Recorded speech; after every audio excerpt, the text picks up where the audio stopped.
প্রায় বলা চলে এই গ্রামটাকে কবুতর গ্রাম বলা চলে, এরকম একটা বিষয়। প্রত্যেকটা বাসাতে কবুতর দেখলাম। তারই ধারাবাহিকতায় আজকে আমি আপনাদের এই গ্রামের বিভিন্ন কবুতর খামারিদের সাক্ষাৎকার তুলে ধরবো তাদের। সম্মানিত ভিউয়ার্স, আসসালামু আলাইকুম।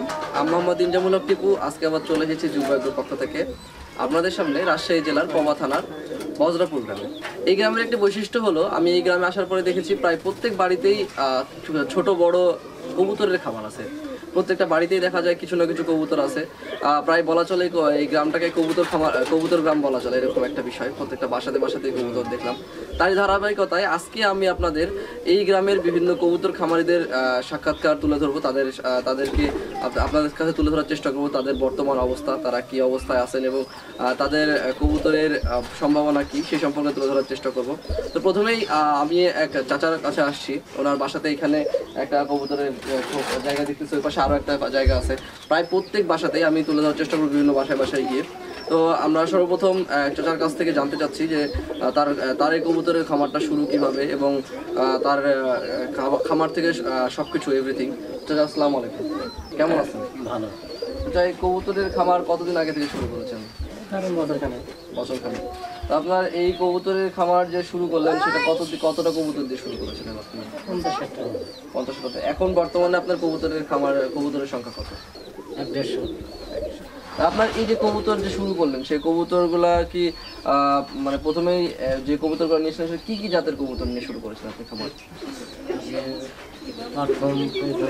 গিরিবাস, তারপরে গোবিন্দ, তারপরে কাজজোড়া কোঠা ছিল, কাজজোড়া অনেকদিন নাই। এখন গোবিন্দ আছে, গিরিবাস আছে। আচ্ছা আচ্ছা, আপনার যে কবুতরগুলো আছে এই কবুতরগুলোকে আপনারা কি খেতে দেন? মসুর দিই, গম দিই, তিন বেলা খাট দিই, তারপর দুধ ফেলে যায়। আচ্ছা, এগুলোকে সম্পূর্ণ আবদ্ধ অবস্থায় পালেন না ছেড়ে দিয়ে পালেন? মানে ছেড়ে দিই। এগুলো কি মানে বিভিন্ন জমিতে চলে যায়, বিভিন্ন চড়াহাটে চলে যায়? আচ্ছা, আপনার যে কবুতরগুলো আছে এই কবুতরগুলো কি বাচ্চাকে আপনারা বাচ্চা বিক্রি করেন না কবুতর বড় কবুতর বিক্রি করেন? বাচ্চা বিক্রি করি, বাচ্চা বেশি বিক্রি করি। বাচ্চা বিক্রি করেন। এগুলা বছরে কতগুলো করে বাচ্চা দেন, মানে মাসে কতগুলো বাচ্চা দেন? প্রতি মাসে এক জোড়া করে বাচ্চা। প্রতি মাসে এক জোড়া করে বাচ্চা পান। তো আপনার এই যে কবুতরের খামার দিচ্ছেন, এই কবুতরের খামারটাকে আসলে কি লাভবান হওয়া যায়? যারা নতুন কবুতর খামার শুরু করতে চাবে তাদের জন্য আপনি কিছু বলবেন তাদের উদ্দেশ্যে?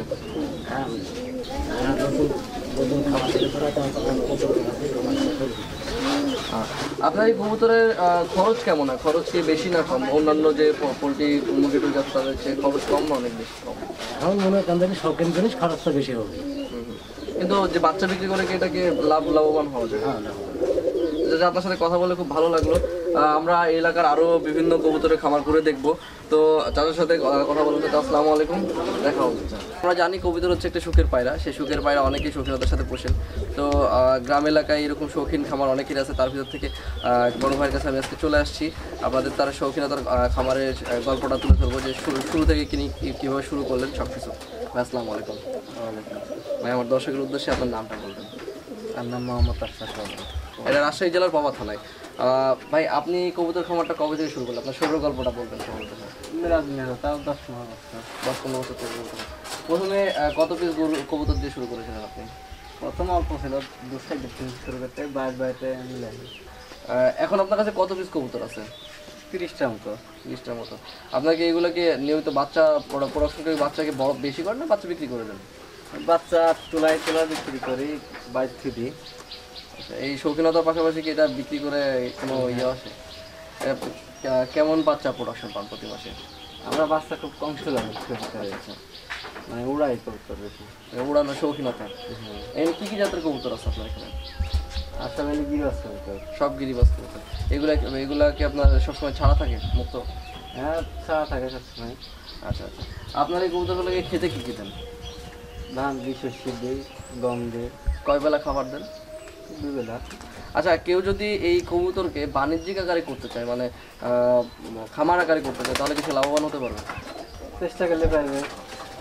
এই আপনার যে কবুতর খামারটা, এই কবুতর খামার আপনি যেটা তৈরি করেছেন, এটা মানে কতদিনে এই এতগুলো কবুতর করে করতে পারবেন? বেশি দিন টাইম লাগবে না কবুতরে।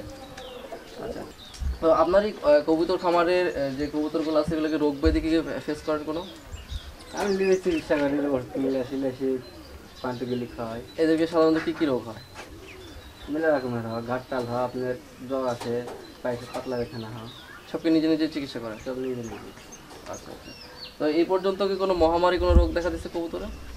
মেলা রকম দেখা দেয়, দুই করতে মারা যায়, সব মিলতে ও, তো যদি কেউ নতুন খামার করতে চায় কবুতরে তাহলে তারা কি জাতের কবুতর দিয়ে শুরু করলে ভালো হবে? প্রথমে গোলা কবুতর মানে যেগুলি উঠবে না ওষুধ দিয়ে শুরু করতে হবে। আচ্ছা আচ্ছা। আপনার সাথে কথা বলে ভালো লাগলো, ধন্যবাদ, আসসালামু আলাইকুম। ঠিক আছে। তো দেখা হবে কোনো এক সময় কোনো এক সফল উদ্যোক্তার পাশে। তো সে পর্যন্ত ভালো থাকবেন, ধন্যবাদ, আসসালামু আলাইকুম।